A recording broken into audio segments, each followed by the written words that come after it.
Hello guys, welcome back to my YouTube channel. Today I'm going to discuss about the anatomy of scalp. When we talk about the structure of the scalp, there are 5 layers in the scalp. Those are from outer to inner. The outer layer is the skin, then you have connective tissue layer, then you have aponeurosis. Here this is the aponeurosis. Then you have loose connective tissues here. Then you have the periosteum or pericranium. So you can easily remember the 5 layers of the scalp by the mnemonic scalp. S for skin, C for connective tissue layer, A for aponeurosis, then L for loose connective tissue, and finally pericranium, P for pericranium or periosteum. Let's have a look on each layer separately. First, I will talk about the skin. Here you can see as well, the skin is the outermost layer, which is thick and hair bearing, as well as it contains various sebaceous glands. And next, you have the connective tissue layer, which is beneath the skin, and also it is fibrofatty tissue. You can see various septae in this layer by connecting this skin and the aponeurosis.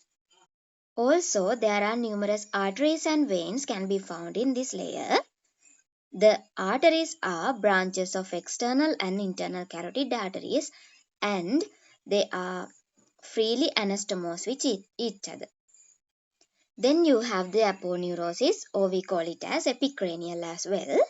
It is a thin tendinous sheath that unites the occipital and frontal bellies of the occipitofrontalis muscle. Here you can see this is the epicranial aponeurosis in the scalp. This is the frontal belly of occipitofrontalis muscle, while this is the occipital belly of occipitofrontalis muscle. The lateral margins of the aponeurosis are attached to the temporal fascia. Here there is temporal fascia and the lateral margin of the aponeurosis is attached to that. There is a subaponeurotic space, which is a potential space beneath this epicranial aponeurosis. That subaponeurotic space is limited in front and behind by these origins of the occipitofrontalis muscle, and it extends laterally as far as the attachment of the aponeurosis to the temporal fascia. When we talk about the attachments of this frontal belly and the occipital belly, this frontal belly has no bony attachment, but the occipital belly has bony attachment, which is to the external occipital protuberance as well as superior nuchal lines. This margin attached to the epicranial aponeurosis. The frontal belly, from this side, it is attached to the epicranial aponeurosis, while from this side it is attached to the skin of the face. So, in the frontal belly there is no attachment to the bone. Therefore, the clinical importance of that is, if there is a trauma to the skull or somewhere else in the skull or any bone, if blood is collected in that subaponeurotic layer, what happens to that blood is they collected in here around the eye. You call it as black eye. This black eye occurs because there is no bony attachment of the frontal belly of the occipitofrontalis muscle. Due to the gravity, the blood collected in the subaponeurotic layer comes to around the eye. Then the next layer below to this aponeurosis is the loose areolar tissue layer.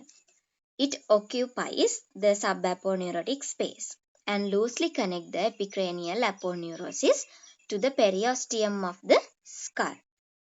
This areolar tissue also contains a very few small number of arteries, but it also contains some important emissary veins as well. Here you can see the emissary veins go across this loose connective tissue layer.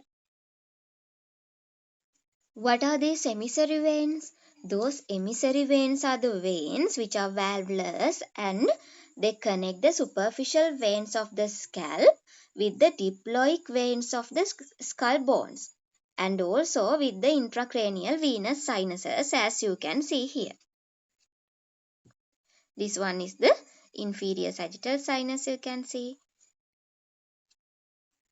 Then finally you have the pericranium, or we call it as periosteum as well, which is the outer covering of the skull bones.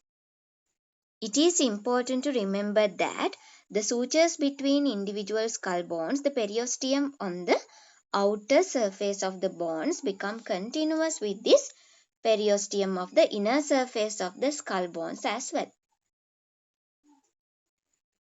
Then we will see about the sensory nerve supply of the scalp. The main trunks of the sensory nerves lies in the superficial fascia, moving laterally from the midline anteriorly. Following nerves are present. Here, supratrochlear nerve, then the supraorbital nerve, then zygomaticotemporal nerve, auriculotemporal nerve, lesser occipital nerve, and finally greater occipital nerve.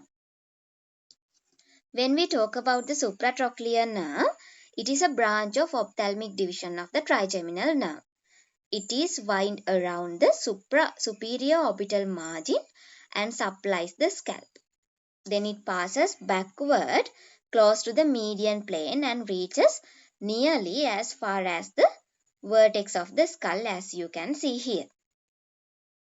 Then you have the supraorbital nerve, which is also a branch of ophthalmic division of the trigeminal nerve.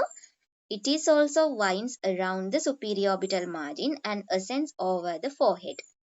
And then it supplies the scalp as far as vertex, as you can see here. It is also the course little bit similar to supratrochlear nerve. Then you have zygomaticotemporal nerve, which is a branch of the maxillary division of the trigeminal nerve, and it supplies the scalp over the temporal bone.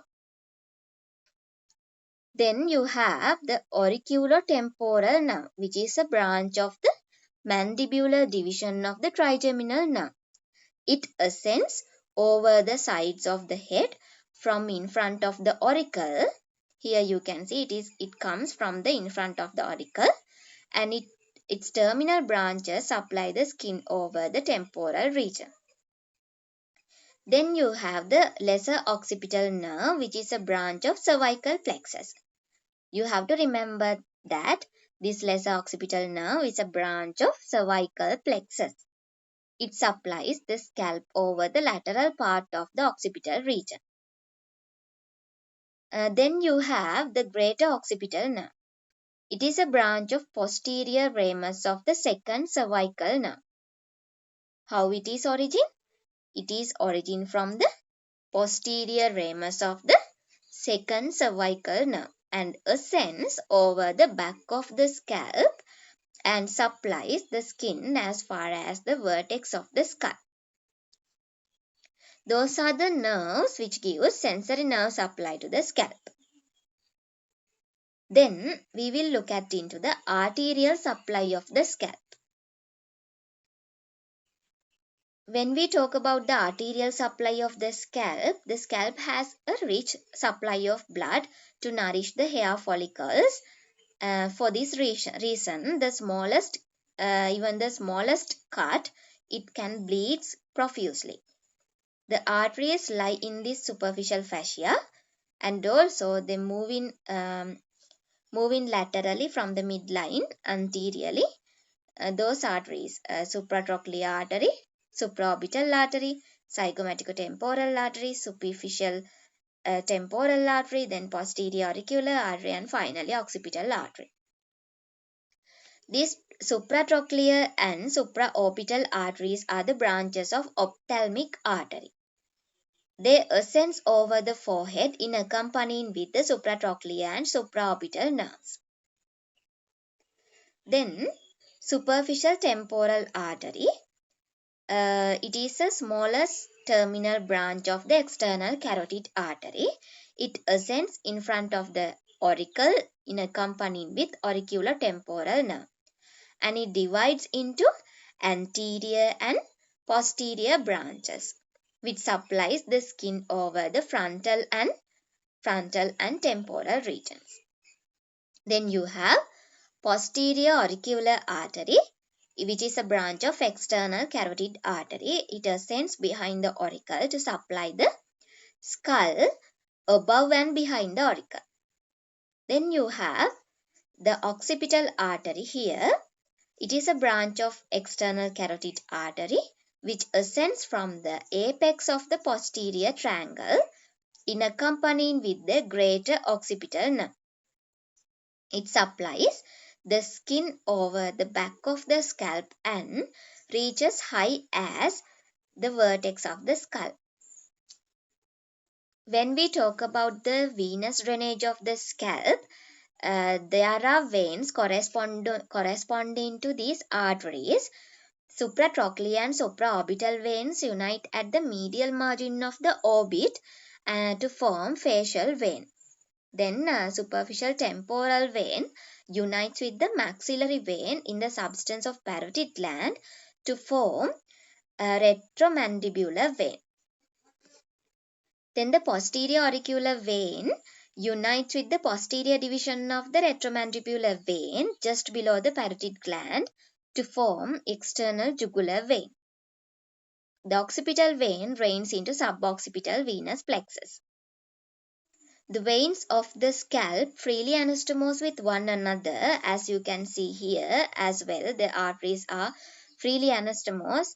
The veins are also like that. They are also freely anastomose with each other and are connected to diploic veins of the skull bones and the intracranial venous sinuses by the valvulus emissary veins. When we talk about the clinical correlations of the scalp, I told you before there are numerous sebaceous glands in the skin of the scalp. So the ducts of those sebaceous glands can be damaged by combs, and they are more prone to get infections, forming sebaceous cysts in the scalp. So the sebaceous cysts in the scalp are more common. The other one is when there is a laceration of the scalp, it can bleed profusely because there is a very good blood supply to nourish hair follicles. So even a small laceration of the scalp can cause severe blood loss. It is often difficult to stop the bleeding of the scalp wound because these arterial walls are attached to the fibrous septa of the subcutaneous tissue. Therefore, they are unable to contract or retract to allow blood clotting to take place. Therefore, what we have to do is the local pressure applied to the scalp is the only satisfactory method of stopping bleeding when there is a laceration of the scalp occur. So that's all about the scalp anatomy. Thank you for watching. If you are able to get some knowledge regarding the scalp, or if you like this video, please subscribe my channel and put a comment in the comment section as well. Thank you.